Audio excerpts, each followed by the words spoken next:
Bienvenidos a Espacio BIVA. Mi nombre es Eduardo Calderón y soy el director de operaciones de la Bolsa Institucional de Valores. El día de hoy estamos con Siddhartha Singh, portafolio Strategist de SBI Fund Management, y Rajiv Nihalani, Senior Emerging Market Investment Specialist de Amundi Asset Management. En los años más recientes, el mercado global de ETFs ha crecido exponencialmente. Hoy en día contamos con 1,700 ETFs listados en el SIC. De enero al cierre de junio del 2024, la operación del SIC representó alrededor del 40% de la operación total del mercado. Y más reciente todavía, el 78% del volumen operado en el SIC fueron ETFs. Nuestro invitado del día de hoy de Amundi han listado 70 ETFs en el SIC durante los últimos años. Let me switch now to English. Today we will focus on the latest ETF listed, Amundi MSCI India UCITS ETF with the ticker INRU, which has exposure to India. We invite Siddhartha and Rajiv to this Espacio Viva to explain why India, why now, and its benefits. It's a pleasure to have you here. Welcome. Please tell me, what is Amundi, and more importantly, what is its presence in Mexico? Thank you, Eduardo. So, Amundi has been present in South America since 2008 and in Mexico since 2012. And during that time, we've introduced a range of different investment solutions in the Mexican market to help investors further diversify their long-term savings, both on the passive and on the active management side. So today we have a range of options both on the fixed income, equity, and commodity space. What is the relationship between SBI Fund Management and Amundi? Okay, SBI Fund Management Limited is owned jointly by SBI, which is the largest bank in the country, and Amundi. Amundi owns about 37% of the firm. We are the largest asset management firm in the country. We manage about $294 billion of assets.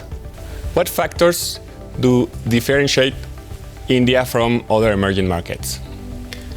India must be viewed very differently to other emerging markets today, simply because they have different drivers. India is a very domestically focused economy. Over the next 30 years, India will add more than 200 people to its working age population. You contrast that with the rest of the world where we're seeing decreases, and that's very significant. The other thing is, India is not a commodity-driven economy. Unlike the rest of emerging markets, we do not depend on exports of specific commodities to boost our economy. Again, that makes us more resilient. And finally, India is a shortage economy. Even though India has grown hugely over the past several years, we still have massive shortages. Today, less than 30% of households have refrigerators. Less than 15% of households have washing machines. There's a long growth trajectory ahead for India. Yeah, really interesting. Sid, do you have anything to add? Yeah, if I can just add quickly one more point. If you look at the governance structure, so one of the things that we keep talking about is the strongest brick in the BRICS wall, right? So if you look at Brazil, Russia, India, China, and South Africa, India stands very different from rest of the economies because of its governance structure. It's the largest democracy in the world. So what it effectively means is that if it is not performing well, you can fire the politicians and you get the new government in. Right? So that gives a lot of credence to investors when they're looking at India. So what are the long-term drivers of the India economy? Look, Eduardo, there's a number of long-term drivers. As Siddhartha mentioned, governance is one thing. We are the world's largest largest democracy. But also, we're also seeing huge demographic growth. You know, we have a very young population. The average age in India today is only 28 years old. And that population of young people is continuing to grow, continuing to become more educated, continuing to become more employable. The second thing is urbanization. Today, 22 people in India are moving to a city every 1 minute. And when a person in India moves from rural areas to urban areas, their productivity goes up 400%. This is a gigantic driver that cannot be properly measured. And then finally, just growth in investment. Today, the Indian economy is growing hugely and the government is investing. We're building 26 kilometers of road every single day. And that's something incredible. Investors are worried about geopolitical and currencies volatility. What is your view on this? Look, I think India needs to be viewed as more of a geopolitical safe haven. Today, we're in this unique situation where India is the friend of every country in the world. We have stable trade relationships with US, but we also have stable trade relationships with China. So what we see India being is a relative safe haven. And on the FX front, India has changed a lot over the last 10 years. Today, over the last 3 years, we have been the most stable emerging market currency versus the US dollar. So again, we think that foreign investors should take a lot of comfort in that. Sid, I don't know if you have any thoughts. Yeah. I'll just build up what you said on the geopolitics front. If you look at India, India is very uniquely positioned if you look at geographically, right? So India is one of those countries which is jetting out in Indian Ocean, a very important part. So if you look at Indian Ocean, 70% of world trade passes through that Indian Ocean. Now India, along with US, we have the largest navies operating in that area. So today what has happened because of geopolitical unrest in rest of the world, West is looking at India. So what it means for India, this is another long-term driver for India. So what it means for India is that West is supplying capital, which is much needed for India, and it is also supplying technology for India. So these two things are helping India in its growth endeavors. Yeah. So Indian market has a tremendous run and valuations are expensive. What do you think about the valuations right now? Look, Eduardo, valuations in India are undoubtedly expensive. And what we need to differentiate is where they are expensive. There are certain segments of the market which are very expensive, and that is what we as managers try to avoid when presenting investment solutions to our end clients. But then the other thing is we also need to see whether these valuations are properly supported. Over the last 20 years, India has averaged a 16% return on equity for its companies. That is the highest across emerging markets. Over the next 3 years, we're going to average 18% earnings growth. Again, the highest in emerging markets.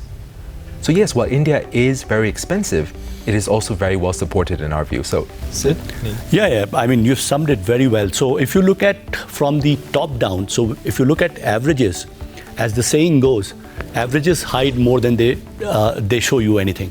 So from a top-down perspective, India might look expensive, but there are pockets of opportunity that have still not run. So for example, I mean, this may be probably irrelevant for our audiences, but if I look at from the bottom-up perspective, the banks are not that expensive that the top lines are showing. And similarly, we can identify a lot of these pockets where valuations are still reasonable and we can invest for long term. So for our local investors here in Mexico, are Indian corporates active in Mexico? Do they have presence in our country? Oh yes. So we are very grateful to Mexico as a country. So if you look at in the past, Mexico was the first Latin American country to have a diplomatic relationship with India. I mean, I'll just take a step back and I'll also point out that there is a variety of wheat. So when we were struggling to grow our own wheat, there is a variety of wheat which we imported from Mexico, Sonara a variety of wheat from Mexico, and we started growing. So that helped us in Green Revolution. Now coming back to your question, if you look at, there are three prominent areas where Indian corporates are very active. So the first one is IT.